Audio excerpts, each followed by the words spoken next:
SSC ফিজিক্সের ভরবেগের সংরক্ষণশীলতার যে অংশটা বা যে টপিকটা আছে, এই টপিকটা বোঝার জন্য তোমাকে সংঘর্ষের টপিকটা বুঝতে হবে। এটা তোমাদের বইয়ে মোটামুটি দেওয়া আছে। তাও আমি যদি তোমাকে সুন্দর করে বোঝাই দেওয়ার চেষ্টা করি, যখন তুমি সংঘর্ষ চিন্তা করছো,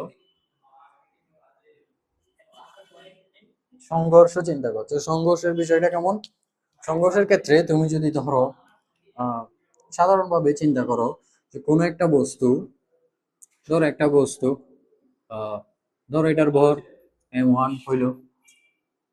তাহলে যদি m1 হয়, তাহলে ধরি যে এর যে বেগ, আদি বেগ, সেটা ধরলাম u1 হলো।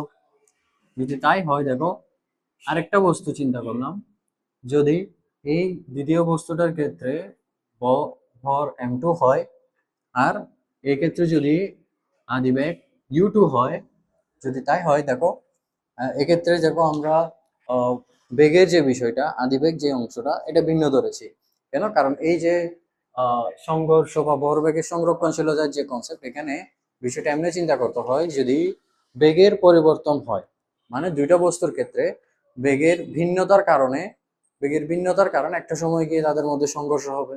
এখন যদি এদের বেগ একই হয়, তাহলে কিন্তু সংঘর্ষটা হবে না। তারা একই দিকে যাক বা ভিন্ন দিকে যাক, যদি তাদের বেগ বেগের ভিন্নতা থাকে, তাহলে কিন্তু এরা সংঘর্ষে লিপ্ত হবে। যদি তাই হয়, দেখো যেহেতু বেগ ভিন্ন, একটা সময় গিয়ে এরা ধরো যে সংঘর্ষ হলো সংঘর্ষের পরে এই যে m1, যার বেগ ধরো পরিবর্তন হয়ে বেগ কি হলো, v1 হলো। আর দ্বিতীয় বস্তুটা যেটার ভর m2 আমরা ধরেছিলাম, ভর কিন্তু পরিবর্তন হবে না, তাহলে বেগ সেটা v2 হইল।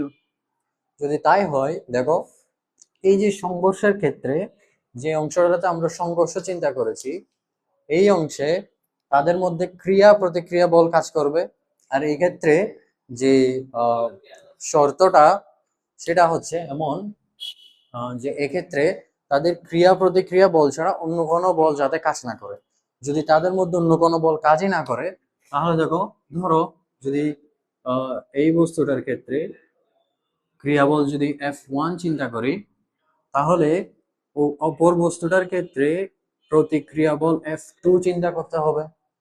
যদি তাই হয়, দেখো F1 যে ক্রিয়া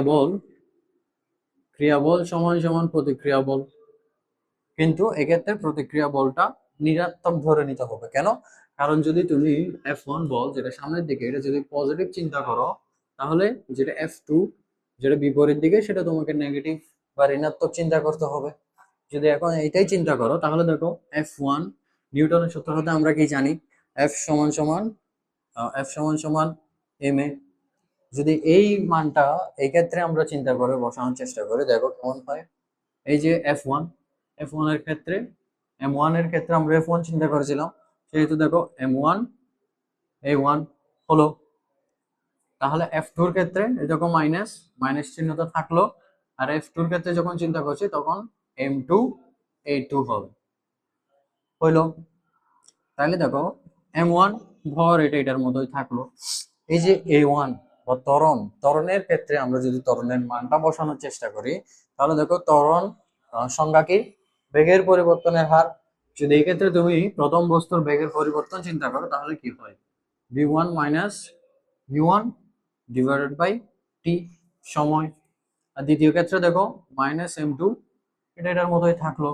আর এই টু এর ভ্যালু বা মান যখন বসাবা তুমি, তখন দেখো v2 মাইনাস u2 আর ডিভাইডেড বাই টি, গেল এই অংশটা। যদি তাই হয়, দেখো উভয় ক্ষেত্রে যে সময় টি আমরা চিন্তা করেছি, উভয় বস্তুর ক্ষেত্রে যেহেতু আমরা একই ফ্রেমে বা একই টাইম পিরিয়ডে চিন্তা করছি, সেহেতু সময় বা টি এই জিনিসটা সমান হবে। যদি সমান হয়, তাহলে আমরা এটা এভাবে উভয় পক্ষ থেকে কাটাকাটি করতে পারি। এখন দেখো, এখন যদি স্বাভাবিক বীজগাণিতিক নিয়মে আমরা গুণটা করে দিই, তাহলে দেখো m1 v1 minus m1 u1, আর এখানে দেখো আগে থেকে একটা m1 এর সাথে মাইনাস আছে। যদি তাই হয়, দেখো minus m2 v2 plus minus minus plus m2 u2।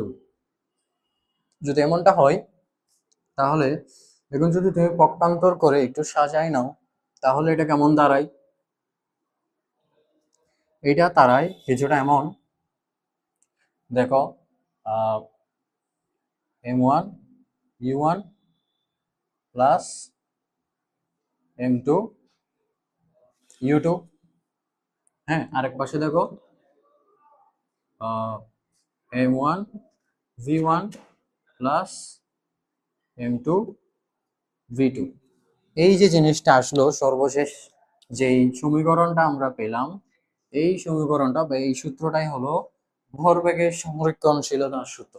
এই সূত্রটা সরাসরি খাটানোর মাধ্যমে বিভিন্ন ধরনের ম্যাথ করা যায়, বন্দুকের ম্যাথ গুলা বা কোনো একটা বস্তু বা কোনো গাড়ি, ট্রেন, বাইক, যে কোনো কিছুর সংঘর্ষের ক্ষেত্রে যখন আমরা সংঘর্ষের পূর্ববর্তী বা পরবর্তী বেগ বা এইসব তথ্য নির্ণয় করার চেষ্টা করি, তখন আমরা এই সূত্রটা সরাসরি খাটাতে পারি। যদি তাই হয়, এই জিনিসটা তোমাকে মনে রাখতে হবে। আর যদি অনুভব করতে চাও যে কেমনে এই বিষয়টা আমরা চিন্তা করছি, তাহলে এই ভিডিওটা দেখলে তুমি মোটামুটি আন্দাজ পেয়ে যাবে। তাহলে এতটুকুই থাকলো। সকলের উপর শান্তি বর্ষিত হোক।